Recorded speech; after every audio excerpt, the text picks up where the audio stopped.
کیا آپ جانتے ہیں کہ ایک ایسی نماز بھی ہے جس کے بارے میں نبی کریم صلی اللہ علیہ وسلم نے فرمایا اگر انسان اسے زندگی میں صرف ایک مرتبہ بھی ادا کر لے تو اللہ اس کے پچھلے سب گناہ معاف فرما دیتے ہیں۔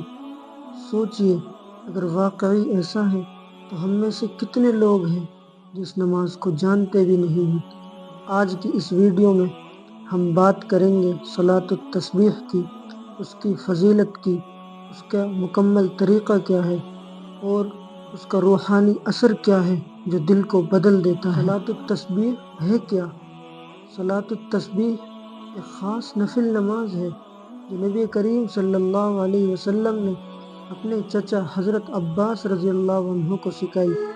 آپ صلی اللہ علیہ وسلم نے فرمایا، اے عباس، کیا میں تمہیں ایسی چیز نہ سکھاؤں جس سے اللہ تمہارے گناہ معاف فرما دے؟ یہ نماز کسی خاص طبقے کے لیے نہیں ہے، ہر اس انسان کے لیے ہے جو اللہ کی طرف لوٹنا چاہتا ہے۔ صلاۃ التسبیح کی فضیلت اور اہمیت کیا ہے؟ یہ نماز اس لیے خاص ہے کیونکہ اس میں ہر حرکت کے ساتھ اللہ کا ذکر ہوتا ہے۔ ہر رکعت میں 75 دفعہ ایک ہی تسبیح پڑھی جاتی ہے اور اس حساب سے اس نماز کی 4 رکعتوں میں اس تسبیح کا ذکر 300 مرتبہ آتا ہے۔ وہ تسبیح یہ ہے، سبحان اللہ والحمد للہ ولا الہ الا اللہ واللہ اکبر۔ یہ صرف الفاظ نہیں ہیں، یہ دل کی صفائی ہے، یہ روح کا غسل ہے۔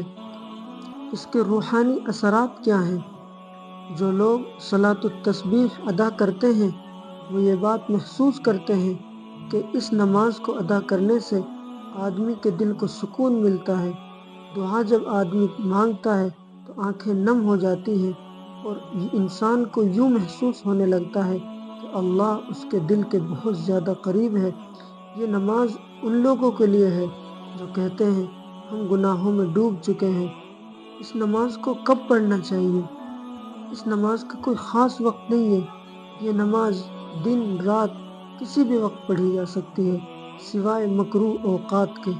اگر روزانہ ممکن نہ ہو تو ہفتے میں کم سے کم ایک دفعہ یہ نماز پڑھ لے، ورنہ مہینے میں ایک بار پڑھ لے، اور اگر یہ بھی ممکن نہ ہو تو کم سے کم زندگی میں ایک بار ضرور یہ نماز پڑھ لینی چاہیے۔ اس نماز کا مکمل طریقہ کیا ہے؟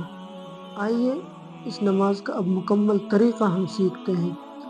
یہ نماز 4 رکعت نفل نماز ہے اور ہر رکعت میں ایک تسبیح 75 دفعہ پڑھی جاتی ہے، اور اس کا طریقہ یہ ہے کہ سب سے پہلے ہم تکبیر تحریمہ کہیں گے اور اس کے بعد ثنا پڑھیں گے، اور ثنا کے پڑھنے کے بعد 15 دفعہ یہ تسبیح پڑھی جائے گی، سبحان اللہ والحمد للہ ولا الہ الا اللہ واللہ اکبر۔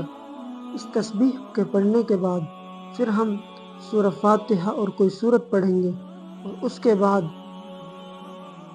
رکوع میں جانے سے پہلے 10 دفعہ اس تسبیح کو پڑھیں گے، پھر رکوع میں جانے کے بعد 10 دفعہ اس تسبیح کو پڑھیں گے، پھر قوما میں رکوع سے کھڑے ہونے کے بعد 10 مرتبہ، پھر اس کے بعد پہلے سجدے میں 10 مرتبہ، پھر جلسے میں 10 مرتبہ، اور پھر دوسرے سجدے میں 10 مرتبہ۔ اس طریقے سے ایک رکعت میں یہ 75 تسبیحات ہو جائیں گی اور پوری نماز میں 300 تسبیحات ہو جائیں گی۔ رمضان اور صلاۃ التسبیح کا جوڑ کیا ہے؟ رمضان میں اس نماز کی اہمیت اور بڑھ جاتی ہے۔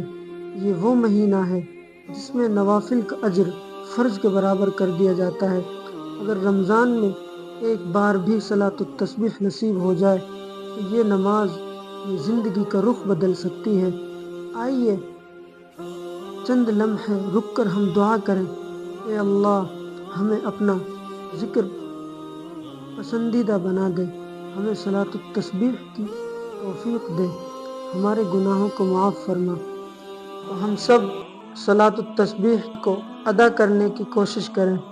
اگر یہ ویڈیو اچھی لگی ہو تو لائک کریں اور کمنٹ باکس میں ضرور لکھیں کہ آپ صلاۃ التسبیح ادا کی ہے یا نہیں، اور اس ویڈیو کو اپنی فیملی ممبر کے ساتھ ضرور شیئر کریں، شاید یہ ویڈیو کسی کی زندگی بدل دے۔